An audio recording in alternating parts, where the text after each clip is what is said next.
Good morning my dear friends. आज हम पुनः इतिहास के 15 प्रश्नों के साथ उपस्थित हैं। आइए हम एक एक करके प्रश्नों को देखें। इससे पूर्व आपने जितने भी खंड हुए हैं, आज से 7 खंड हो चुके हैं, उसका पुनः रिवीजन किया होगा आपने। ठीक है, आइए हम देखते हैं प्रश्न को। पहला प्रश्न है, हाथी दांत का पैमाना किस हड़प्पीय स्थल से मिला है? तो देखिए यहाँ पैमाना है, यानी स्केल की बात कर रहा है। तो हाथी दांत का स्केल कहां से मिला है? तो इसको आप ध्यान रखिए, लोथल से मिला है। ठीक है, तो लोथल आप जानते हैं ये गुजरात में है। और लोथल का एक और प्रसिद्ध क्वेश्चन आता है कि सबसे बड़ा जो डॉकयार्ड है गोदीवाड़ा, वो कहां से मिला है? तो वो गोदीवाड़ा भी लोथल से मिला है। लोथल किस नदी के किनारे है? ये भी आप ध्यान रखिए, भोगवा नदी के किनारे। ठीक है, चलिए आइए एक एक करके इस पर विश्लेषण किया जाए। तो कालीबंगा कहां है? तो ये भारत के राजस्थान में पड़ता है, आप जान रहे हैं इसको। ये घग्गर नदी के किनारे है। कौन नदी है? घग्गर नदी। आप इसको जानते होंगे, यही है सरस्वती नदी। यही सरस्वती नदी थी जो लुप्त हो गई। ठीक, यहां से अगर देखा जाए तो कालीबंगा से जुते हुए खेत का साक्ष्य मिला हुआ है। ठीक है, जुते हुए खेत का साक्ष्य मिला है, ध्यान रखिएगा। आइए हड़प्पा को जानते हैं। तो हड़प्पा इसी सभ्यता का नाम जो है, हड़प्पा सभ्यता भी कहा जाता है इसी साइट के नाम पर। और ये क्या है, पाकिस्तान में भी फिलहाल पड़ रहा है। तो पाकिस्तान का कहां है ये? कौन सा? पंजाब प्रांत है पाकिस्तान का। और ये रावी नदी के तट पर है, ध्यान रखिएगा। और मोहनजोदड़ो है, ये सिंध प्रांत में है, और ये भी पाकिस्तान में है, सिंध प्रांत में है। और ये जो आपको पड़ रहा है सिंधु नदी के किनारे, सिंधु नदी के किनारे। तो इससे भी आप एक प्रमुख चीजों को जान सकते हैं। तो मोहनजोदड़ो से डांसिंग डॉल ऑफ मोहनजोदड़ो, यानी नर्तकी की जो है कांस्य प्रतिमा मोहनजोदड़ो से मिली है, आपको याद रखना है। और हड़प्पा से भी अगर साइट के बारे में देखा जाए तो प्रमुख क्वेश्चन तो बहुत से बनते हैं, लेकिन आप याद रखिए R37, इसको कब्रिस्तान जो मिला है, कब्रिस्तान, ये हड़प्पा से मिला है। देखिए H37 भी लिखा जाता है इसके विषय में। ठीक है, आइए फिर अगले दूसरे क्वेश्चन को देखा जाए। वह हड़प्पीय नगर जो 3 भागों में विभक्त है, तो ये कौन सा है? 3 भागों में विभक्त है, तो धौलावीरा। 3 भाग, अन्य जितने भी नगर हैं उसके सामान्यतः वो 2 भागों में विभक्त है, ऊपरी भाग और निचला भाग। तो ऊपरी भाग पर जो होते समृद्ध लोगों का निवास होता था, और निचले भाग पर जो श्रमिक होते थे और गरीब गुरबे जो होते थे उनका निवास होता था। ये ध्यान रखिए। आगे देखिए तीसरा क्वेश्चन, क्षणिकवाद दर्शन किससे संबंधित है? देखिए महत्वपूर्ण प्रश्न है ये। तो ये संबंधित है बौद्ध धर्म से, क्षणिकवाद। आगे आइए चौथा क्वेश्चन, तीर्थंकर शब्द संबंधित है, तो किससे संबंधित है? जैन धर्म से है तीर्थंकर शब्द। आप जानते हैं जैन धर्म में 24 कुल तीर्थंकर हुए हैं, जिसमें 24वें तीर्थंकर कौन थे? वो महावीर स्वामी थे। 23वें तीर्थंकर है, उसकी भी चर्चा हुई है। 23वें तीर्थंकर पार्श्वनाथ, इसको भी ध्यान में रखिए। देखिए पांचवा क्वेश्चन, विक्रम एवं शक संवत में कितने वर्षों का अंतर है? तो यहां पर 135 वर्ष का अंतर है। आप जानते हैं शक संवत जब बोले तो इसका अर्थ होता है 78 AD, 78 AD। और विक्रम संवत की जब बात करें तो ये 57 BC होगा, ध्यान में रखिएगा। अब इसको निकाला कैसे जाएगा, कितने वर्षों का अंतर पूछा जा रहा है? तो आप एक चीज जानते हैं, यदि आप एक पैमाना लें और यहां पर शून्य रख दें तो इधर के जितने साइड हो गए, ये जो हो गया ये BC, और आगे आने वाला जो अभी चल रहा है समय वो क्या हुआ? AD। और ये ईसा मसीह के चीजों को माना जाता है, एक मानक माना जाता है। ठीक है, तो यहां से अगर आगे चले तो ये 0 से, तो यहां पर देखिए 57 BC है। तो अगर 57 BC तक हमको कुल लेना है 57 वर्ष, देख रहे हैं 0 तक आए ना। और फिर यदि 78 AD है तो 78 AD यानी आगे का वर्ष है 78, दोनों को यदि हम जोड़ देंगे तो आपका आएगा 135 वर्ष। ठीक, अगले क्वेश्चन को देखिए। आइए अगले क्वेश्चन को देखा जाए।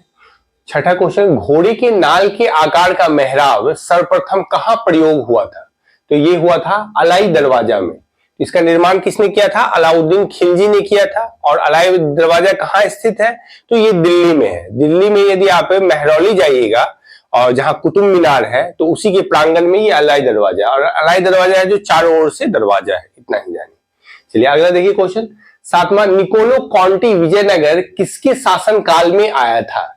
तो निकोलो कॉन्टी जो है देवराय प्रथम के शासनकाल में आए थे। और ये जो है फारसी, देखिए दूसरा एक फारसी जो है, फारसी यात्री अब्दुल रज्जाक, अब्दुल रज्जाक ये भी आए थे। और निकोलो कॉन्टी तो आप जानते हैं ये इटली के यात्री थे, इटली के वेनिस शहर से इनका संबंध था। अगला क्वेश्चन देखिए, बाबर ने सर्वप्रथम पादशाह की पदवी कहां धारण की? तो बाबर ने सर्वप्रथम पादशाह की पदवी जो है काबुल में धारण की थी। ध्यान रखना है, दिल्ली और लाहौर ऐसा ऑप्शन दिया रहे तो कंफ्यूज नहीं होना है आपको, ये काबुल में। एक्चुअल देखिए बाबर का जन्म जो हुआ था मध्य एशिया के फरगना क्षेत्र में हुआ था। यहाँ देख रहे हैं ना फरगना, यही बाबर का जन्म हुआ था। और कभी कभी पूछ देता है इसके पिता का, बाबर के पिता का नाम क्या है, फादर का नाम क्या है? तो देखिए मिर्जा उमर शेख जैसा हो।